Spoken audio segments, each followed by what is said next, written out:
Officials in states are dealing with Irma and warning companies don't take advantage of people. The Attorney General in the state of Florida said a couple of days ago her office was getting about 100 calls an hour from people reporting price gouging, at least. Some 8,000 complaints before the storm even hit.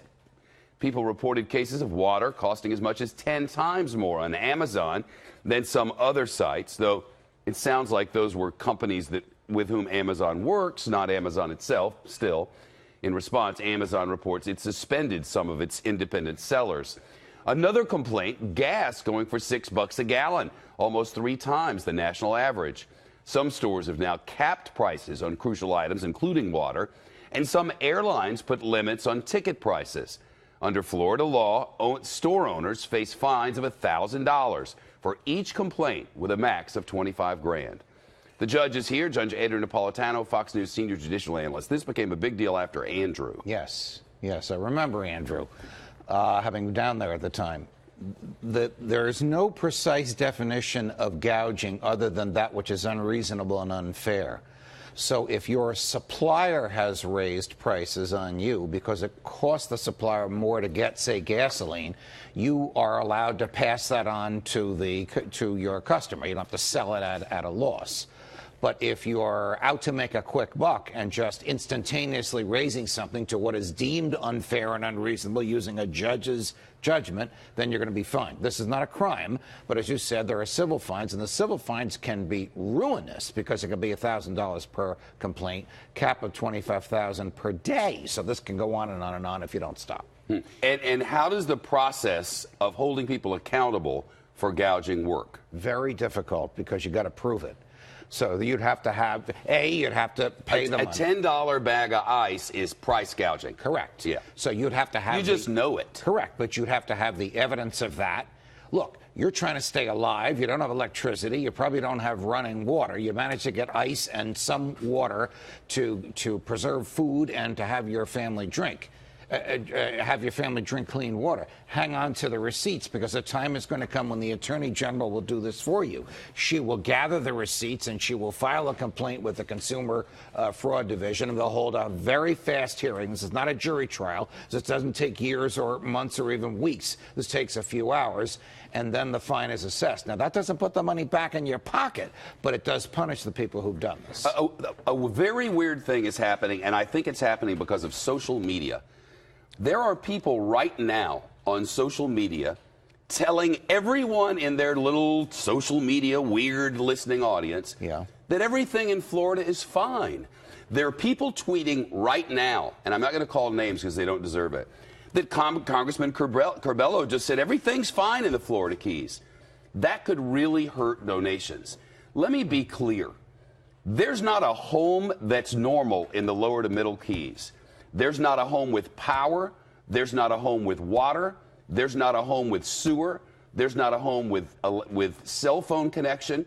There's not a home that has any access to a Dwayne Reed or a Rite Aid or any kind of drugstore or any kind of grocery store. No access to ice. And it's supposed to feel like more than 100 degrees for the next few days. The lower Keys is not fine. There's nothing fine about it.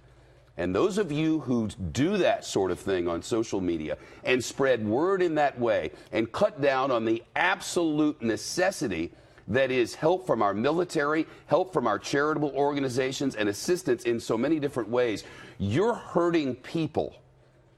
It's not about your politics. You're hurting individual people whose lives are crushed right now. Make no mistake. A 185 storm did not come over South Florida. Thank God. Have you seen St. Martin? Have you seen it? You should Google it now. That's what happens when a 185 comes by. Everything is gone. Every single thing is gone. That didn't come to South Florida because the mountains of Cuba ripped that storm up and kept it from happening. And if not for those mountains, we would have a humanitarian disaster on our hands. And spreading the fake news that nothing is wrong down there is counterproductive and un-American. Right? Absolutely right. If this is being done for political purposes, those politicians should be booted out of office. If they're patting themselves on their back to make everybody think that they have caused everything to be normal when it's not normal. It's not normal. It's a material misrepresentation, and they should be thrown out. There are places that were, I'm not accusing that Congressman Carrillo of anything. I don't know who it is. Well, what I'm saying is he has said if people want to leave, they should. If they want to stay, they should. This is America, after all. But the services are not there that are necessary for life. When you don't even have a bridge to get out of your town, it's not as if you can just run to the next town. It requires a bridge. The bridges aren't open. Right. It's a curious place there, and the folks are hardy and strong, and they always have been. Hopefully the authorities, the people that are working for Governor Scott, are aware of how bad these things are, and they are not being influenced by social media. There are neighborhoods in Jacksonville that got really hit. There are neighborhoods in the lower Keys that got really hit. It's not everywhere, thank God, but there are people who are truly suffering today, and to make statements otherwise is... I heard you talking about Key West, and it brought back memories of my youth. How bad is Key West? It's not so bad because the storm moved to the east of it. It came at Cudjoe. Thank goodness. I like Key West a lot, you know. And those middle keys, Isla Morada and Tavernier, there's something great about all of them. You go out fishing and see a coral reef and just hear the birds all day and the egrets and just have a wonderful American experience in that place. I love it. Same here. Always have.